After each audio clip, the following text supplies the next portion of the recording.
Hello and welcome to the Foxcatcher preview for this Saturday. My name is Julian Valens, joined as always up in Sin City where, look, to be honest, you might be in a rainforest because there's plenty of rain about. Nick Ashman, how are you? Yeah, I'm good. Look, if it's Sin City now, it won't be for much longer because it's all this rain's going to sort of act Cleanse as your a, sins. what do they call Cleanse it? them. Cleansing our sins, Yeah. Mate, it is dead set bucketing down. It rained all day at Warwick Farm yesterday. We're on a heavy 8 already at Rose Hill and there's about 60 mil, forecast. So I think we're going to do things a little bit differently this episode, aren't we, Captain? We are indeed, and captain is an extremely loose term, as you know, for me. Let's get into the track intel. We're going to look at Flemington. That's obviously where we are this Saturday. The rail's out 10 metres. Now, at the moment, as we speak, Thursday morning, Nico, track has been listed as a soft 6. I think we get an upgrade probably by Saturday. It's hot and dusty today in Melbourne. It's 14 degrees. There's no clouds in the sky. So not great drying weather, but definitely not going to deteriorate at all. I think we're going to get close to a good 4, to be honest, I think by Saturday with these drying conditions. So I've put it in the system as sort of a good 4, soft 5. I think every horse will get their chance from a conditions point of view. No wind at all as well, which is important because we know that westerly can actually be into their faces in that straight up the straight. Intel, pretty even for the straight. Just worth noting, I think when this rail goes out to such a wide part like we've got here, 10 metres, inside and middle lanes, the ROI is actually really strong compared to, say, the outside lanes. And we've been speaking about this for a long time, sort of 2-3 years.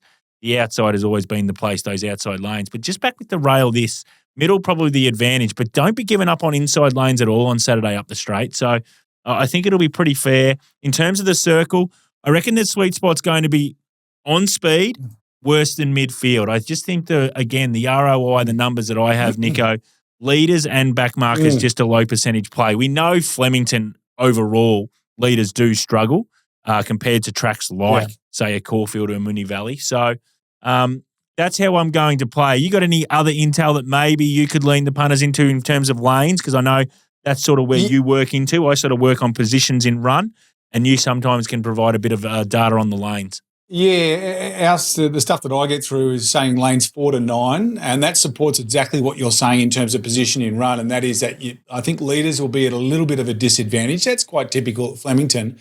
You want to be in that stalking position to just a tad worse midfield. So you've hit the nail on the head, and just if you're playing your lanes, if you're very good with your speed maps and can work out which horse is going to get into which lanes in the straight, I reckon you want to be looking at lanes 4 to 9 to provide the bulk of the winners. Beautiful. So there's some good intel there from lanes and obviously positions in run for Flemington this Saturday. That was the track intel. All right, Nico, let's get to Fox Factors. Obviously for the punters and the viewers out there that haven't seen Fox Factors before, it's just sort of some intel that we have at different parts of the year that might be advantageous to the viewer about certain aspects, of whether it be wet tracks, whether it be certain tracks, how they race at certain times, whether it be horses in certain parts of the preparation. I just wanted to do a bit of a focus on this time of the year, late winter into early spring, and what that sort of means and what you probably should look for and what are some trends that can help you identify the right horse to back or the horses to avoid for whatever reason. So I suppose the first part to it, when you look at horses late winter, early spring, the first thing that comes to mind, Nico, for me is fit horses versus returning horses, like there are class horses that are returning first up. So we've had all these horses through, especially in Victoria, the Winter Champs final that they run through all of winter, and you're going to see horses on Saturday, 5th up to about 8th or 9th up in their preparation.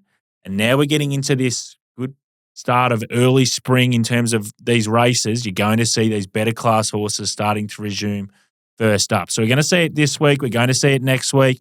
And then obviously in 2 weeks in particular at Caulfield, when you see the Regal Roller, the PB Lawrence, the Quizette, the Vane, those kinds of races where you're going to have the fit horses versus these classy horses resuming. It's an interesting time of the year, isn't it? Yeah, absolutely. Look, fundamentally, I don't think anything changes, and that is that you've still got to say, what's this horse capable of and how close to its maximum capabilities is it going to get? So fundamentally, we've got the same process, except I think what happens is the fit horses do have a chance at knocking over the unfit horses, but there's a couple of factors that come into play here, a couple of Fox factors, if you don't mind. One is obviously, how the track's going to play on the day. If we're looking at a rail hot day, you can expect almost every race to be run 2 to 5 lengths above what it normally would have done. That's probably then going to favour those horses that have been running through winter. But you've also got to watch out. You just touched on it. Horses that have had 8 or 9 starts over the winter, they've gone to the Winter Championship final. Is this an afterthought? And that's what you got to question as well. They might not perform at their peak. I love, personally, if I'm not going to back the class horse resuming, and again, class horses resuming quite often do need the right race shape. If you're looking at a 1,400-metre race, like the PB Lawrence, for instance, in a couple of weeks' time down there, you want a race shape where they're kind early. They don't come out of the barriers and go helter-skelter straight away because you want the horse to get into a good rhythm. But then you need that pace to increase through the middle stages of the race. You don't want it to be necessarily a sit and sprint, particularly if you've got a horse that's like a 2,000-metre horse resuming at 1,400 metres. Going back to what I just said, the horses that I love to target are the ones that are smart trainers. Peter Moody used to do it a lot back in the day. He still does it a bit these days as well. The ones that resume a horse in June or July, and then they've got maybe their third up on this Saturday and next Saturday.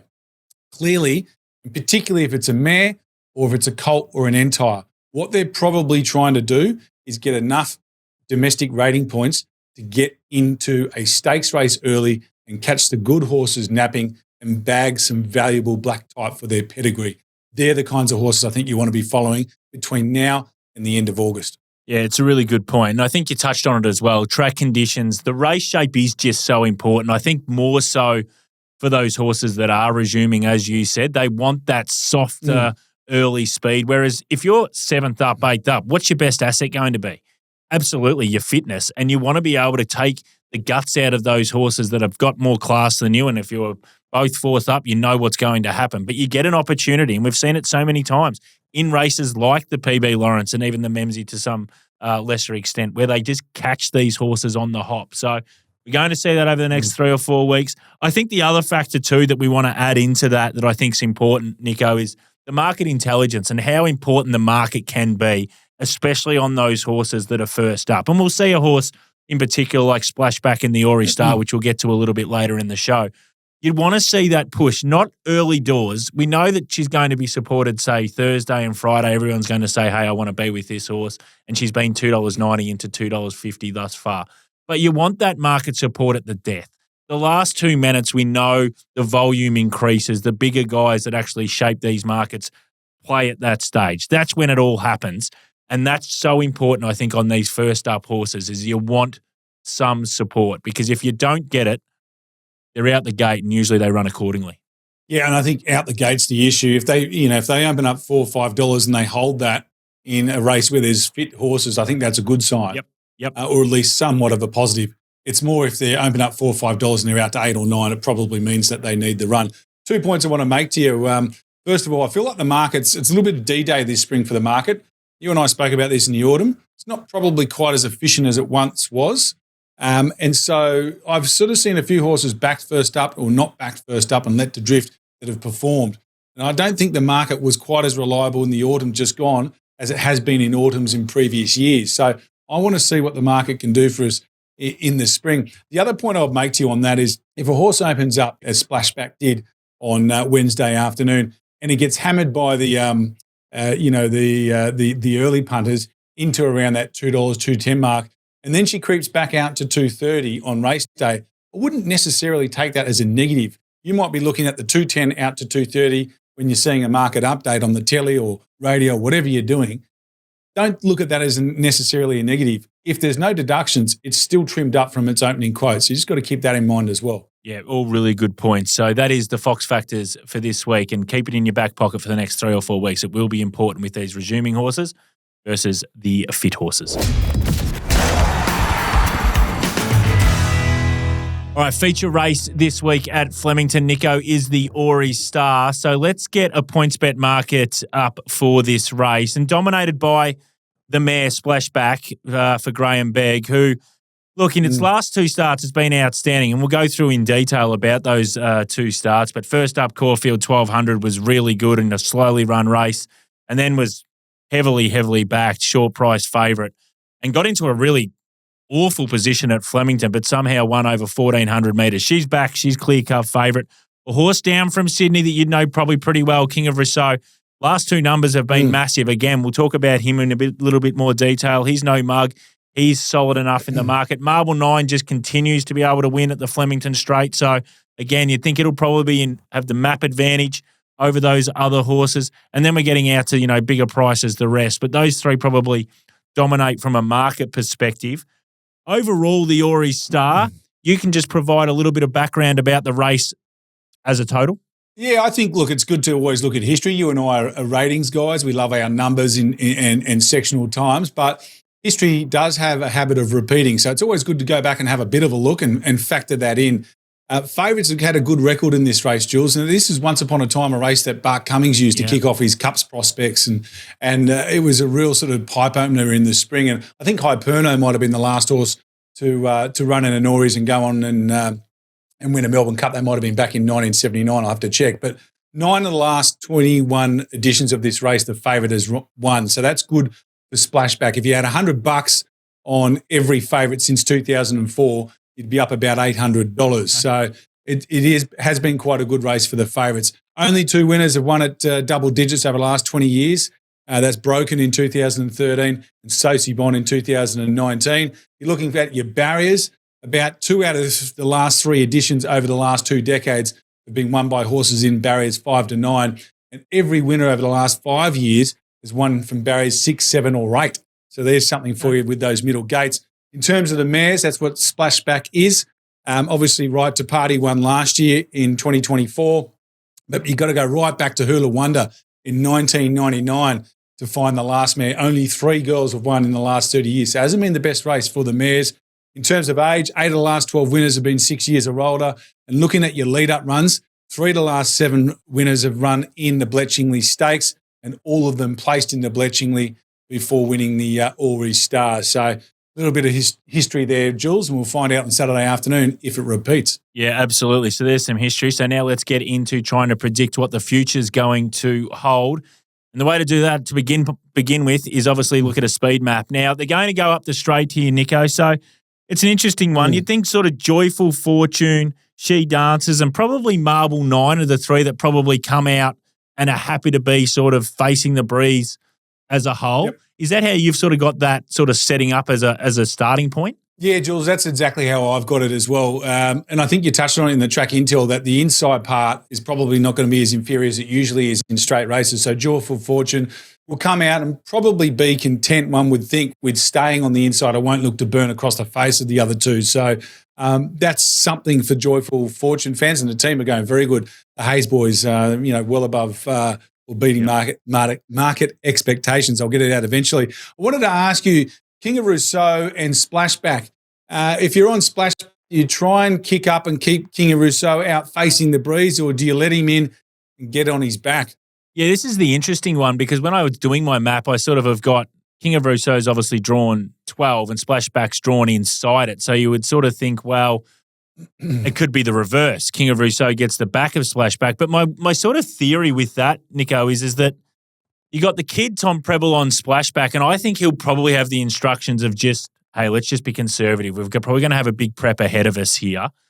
Let's just probably take the back of a horse like King of Rousseau, who also shows probably a bit of negative neutral from the gates that we've seen anyway, especially in the last 2 runs at Rosehill over 1,300 metres. And he's been able to finish off really strongly. So it's an interesting one, which one gets the back of the other one. But I still think either way, they're going to be worse than midfield or midfield at best in this field. Now, I don't think the piece of string that you talk about is going to be that long in terms of these. I can't imagine a Joyful Fortune or She's Dancers first up are going to go that fast up the straight. We know they sit up in that first 400 metres.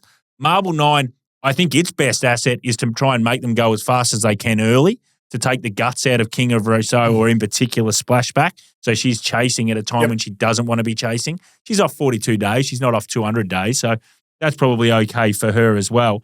But it is an interesting map that who gets the back of who. If you were to say now and were to say for a can of Coke, does King of Rousseau get the back of Splashback or does Splashback get the back of King of Rousseau? I think if I own Splashback, I'd want her to grab the back of King of Rousseau. Yep. If I'm backing her, I'd probably want her to kick up and hold him out, if that makes sense. Yeah. Yeah, it's going to, and that's probably going to be the key. I mean, a horse like Bossy Nick, who gets back as well, first up, drawn 1, he gets into an awkward spot because it's probably going to be 3-back rail.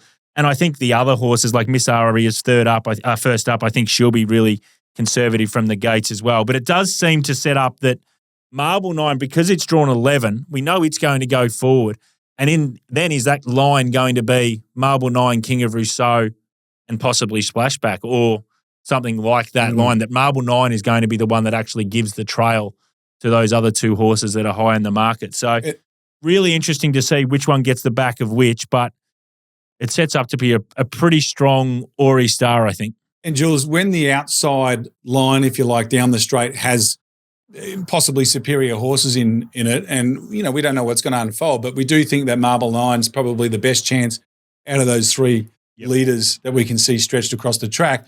That then paves the way for those horses that are buried away in the middle to extricate to the outside, because at some point they'll start to surge forward. Marble 9 will drop its other 2 leaders. That paves the way then for King of Rousseau to get a good trail and pop out late. Same with the favourite Splashback. But even a horse like Miss Aria has got terrific straight line speed, yet to be tested down the Flemington Straight. She probably then does get the chance to get right out and come with the last shot and ambush them all at a bit of a price. So it's an interesting speed map, and there's lots to play out on Saturday. Absolutely. That is the feature race this week at Flemington. It's the Ori Star. All right, Nico, let's get to my Victoria set, which might have a bit of a tinge of you, to be honest, a bit of flavour for you, because I think you like something in the last, but let's not get into that, teasing the viewers just yet. Going to kick off. Alert. Yeah, correct. Spoiler alert. That's what they do say. Flemington. Going to start in race 4. I'm going to have 2 bets here in this race.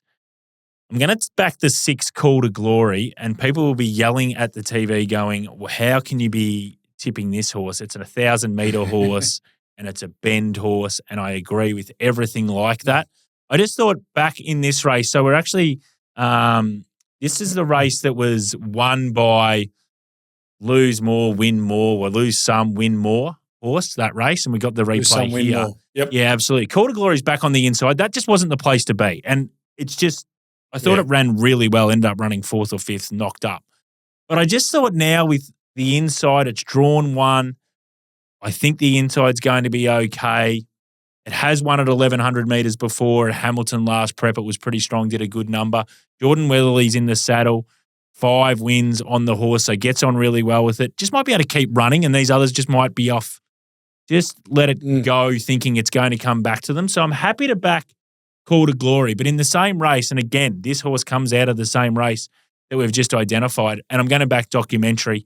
I think if you look at this replay, you can see it back just sort of following the winner and just got really tight late. Jamie Mellum in the saddle here on the minimum 54 kilos.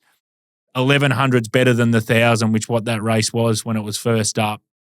I think it sets up perfectly for Documentary. So I want to back both, though, Call to Glory and Documentary in race 4. Did you have an opinion on that race at all, Nico? Did you look at that?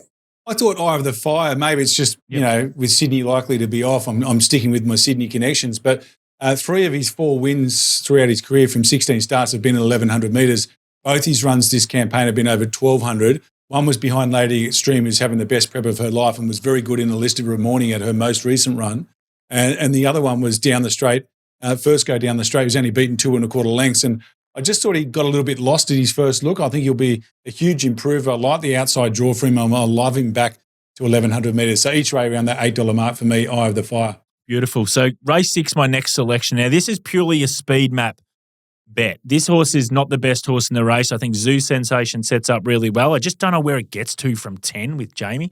Do they decide to press forward? The horse that I'm tipping backing is Run Harry Run each way. It's the only leader. And just this is its best setup. 4th up here.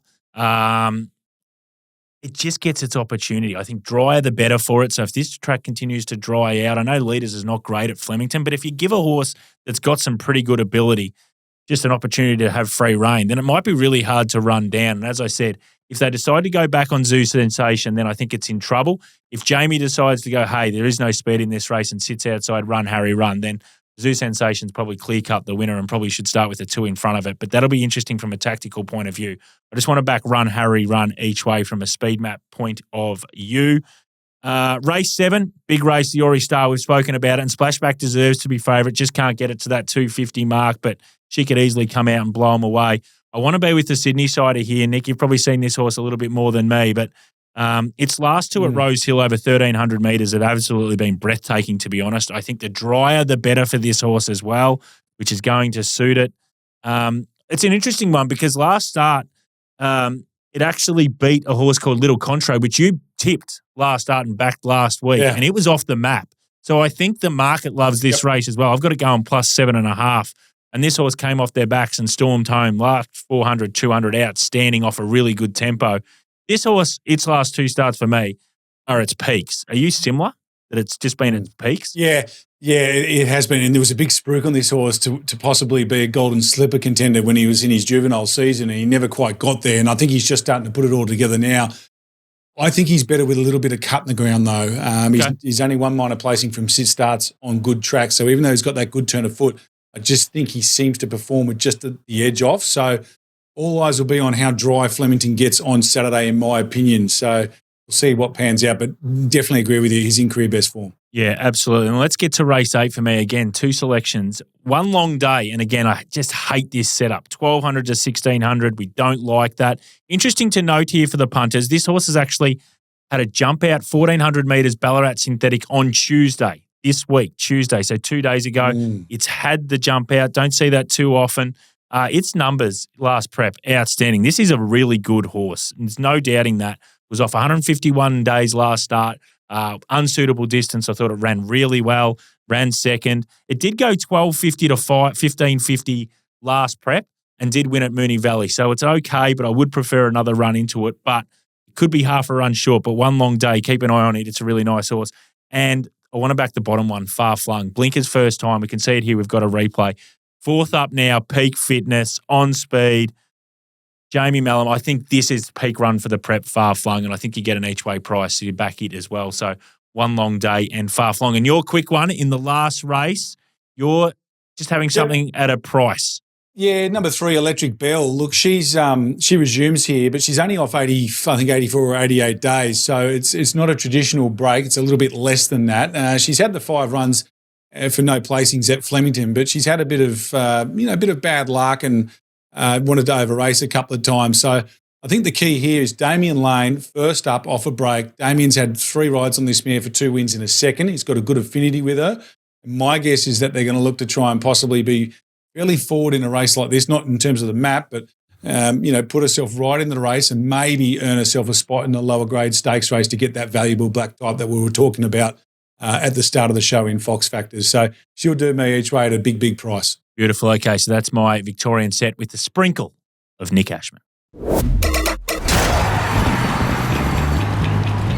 Righto, Nico, let's get time for snap or don't snap for the viewers out there. This is our opportunity where we think you can either take the price now that's available at PointsBet because we think it's going to shorten right up come race time, or just hold off and wait till these barriers get closer to opening because we think you're going to get a better price at some stage. So we're not saying the horse can't win, but we're just trying to identify getting more money into your pocket from a price sensitivity point of view.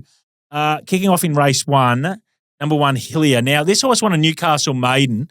It was a really slow overall time and it zipped home last 400, 200 pretty good, Nico. Gets Jamie Mellon, but I think this race has got some really strong depth to it. So I don't want to be taking sort of that $5, $5.50, $6. I've sort of got it marked closer to double figures. So that's my first one, Hillier in the first race. Race 2, this horse I think is now 8th run in the prep. I speak of Bold Soul. It's around that $3, $3.10 mark.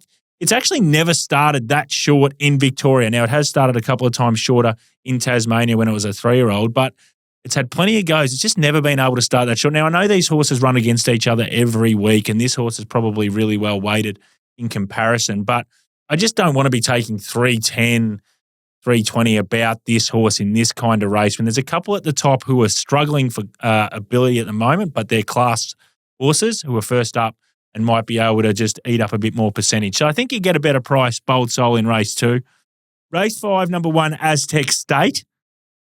Runs this Who's prep. Jay Radley? Yeah, good question. Who is Jay Radley? Yeah. Jackson Radley. Your So mate. actually Jacko. Jacko we call him, in the game. Jacko. Tasmanian jockey. His numbers in Victoria actually ran these. 3 from 17 going at 18% versus the 15% market expectation. So that's a positive there. And in the Metro, he's only had the 5 rides, but he's actually had 1 win, which was last Wednesday in Sandown. So, look, he can sit on. He's not too bad. He can sit on. He's okay. Yeah, so why are you laying the horse? Yeah. I think at that $5, I got no number for last start. I know he was in sort Jacko of we favourite. trust. Yeah, correct. But you got 2 horses called Federer and Juju Kibo in the race, and I think they're the ones that the market gravitates towards. I think Federer. But they map poorly, don't they? Well, Federer possibly can settle in the first 6, I think, for 2,000 metres Blake Shin. And I get the Juju Kibo, probably last start at Sandown, it used the barrier to advantage and had the hop on its rivals. And from 18, they probably have to take the medicine and go all the way back. But at Flemington, you might be able to just get into that slipstream and be able to finish off. I think the number there for Juju was really big last start. It was a big number. I don't think the market spits it out at all. I think the market gravitates towards Federer as well. And I think there's got to be some type of swing, and it has to be against Aztec State. So that's what I'm going with there. And then in race 8, out of Compton, flying. But again, 8th run this prep, drier track. I just think there's better horses that are more stronger, that are going to eat up more percentage. So that's my snaps or don't snaps. They're all don't snaps this week. All right, Nico, pin the tail time. Our time of predicting the SP of a big talking horse. It is Splashback in the Ori Star. She's sort of around that 240, 250 mark. I've got her $3. She's first up off 42 days. We know she's electrifying, but apprentice jockey on. I'm happy to be $3. Splashback. Yeah, no, I'm going to say 240. She'll hold up around that mark. King Russo, her main danger on ratings, prefers a wet track, and you won't get it on Saturday. So Splashback to hold call. She might even trim up a fraction. All right, Nico, time now for the New South Wales set. And to be honest, you are in a deluge at the moment. So the umbrellas are getting a fair workout, as are the gumboots. Track intel, what are we going to do here? Because the rail's out 4 metres the entire circuit. We're obviously at Rose Hill. We're going to be in the heavy range though, aren't we? Surely. Yeah, definitely in the heavy range. So I'll read what I've got for you here. Expected to be well into the heavy range. Lanes 1, 2 and 3 are inferior. Lane 4 is better, but we're expecting lanes 5 to 10 to provide the bulk of the winners. And they could get wider as towards the back end of the card.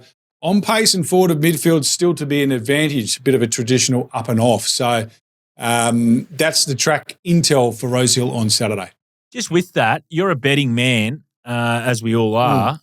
If you were to price a market of we are running versus we're not running, who's fave and what price is it?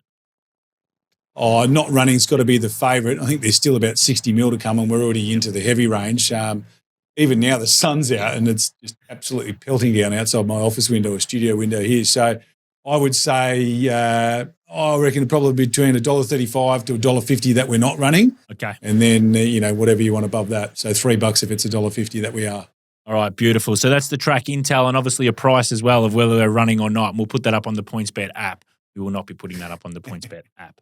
All right, let's get to your New South Wales set, my friend. So you might actually just add something from left field as well, because we might not be in New South Wales, but we want to have something on something. So I think you've found something else in a different state as well. But I think you've identified a horse that's running at Rose Hill that I took my eyes on maybe 2 Wednesdays ago at Sandown.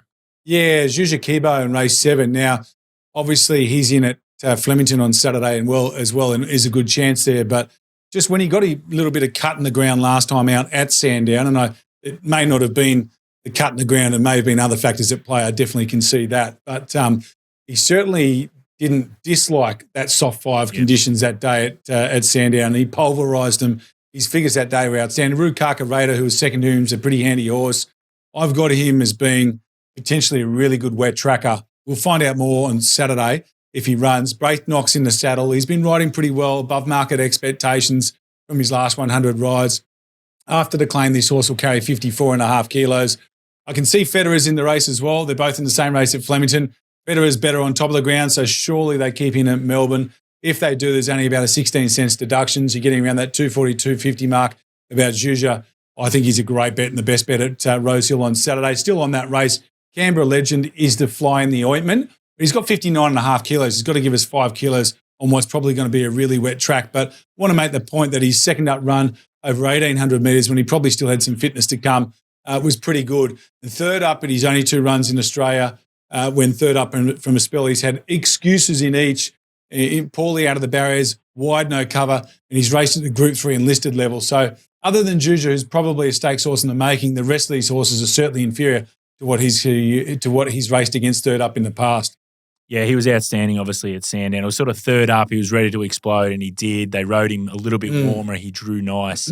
They rode him warmer, and he was outstanding through the line. So maybe I think it's second prep for this import as well down here. So I think that's important as well. Maybe the penny has dropped, as they say. Bris Vegas as well. You've got one there. Yeah, up at Eagle Farm. So just to give you a bit of an idea there, I can give you some track info too. Why not, eh? Hey. Lanes 3 to 9 should provide the bulk of the winners.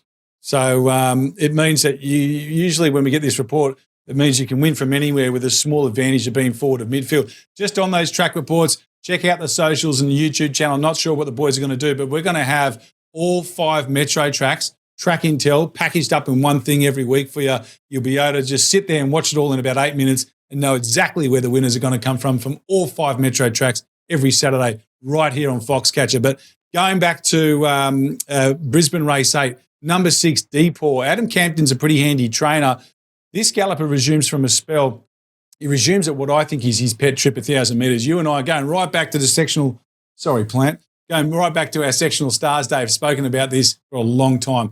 1,000-metre horses, 1,000-metre horses. And whilst he can be effective beyond 1,000 metres, I really do think that's where he saves his best numbers for, even though only 2 of his 5 wins have been over the short course. His last 2 runs over 1,000 metres have been at listed level. And we're talking on Saturday just about a regular open handicap. The last time he went over 1,000 metres was down the Flemington Straight during the Spring Carnival last year, during Cup Week, behind Way to the Stars. Is a pretty handy horse. He carried 57 kilos there, was beaten 2 1/4 lengths. On Saturday, he carries 55 kilos against inferior horses. Couple of gear change to tinker with him as well. And he's around that sort of $14, $15 mark. So he looks a great 1x3 play for mine. Beautiful. Love that. So that's Nick's New South Wales set, which includes something from Eagle Farm, but also, as he mentioned, that track intel is going to be important for those metro tracks. You always need a starting point, and I think we're going to have that starting point for every Saturday. You can just go to that one spot on YouTube, all our social channels, all that kind of stuff, and find out the track intel for all the metro meetings for the Saturday. It is going to be crucial. Just another little variable that you can knock off and put in your back pocket before you then have a punt. Thanks, Nico. Outstanding again, mate. I will see you Monday. We review this meeting possibly, or you might be able to have the day off. Let's see if they go ahead. Yeah, I'll catch you either way on Monday, Jules, either for a phone hookup or right here on Foxcatcher, brother. Yeah, pal. What are you really gambling with? For free and confidential support, call the number on the screen or visit the website.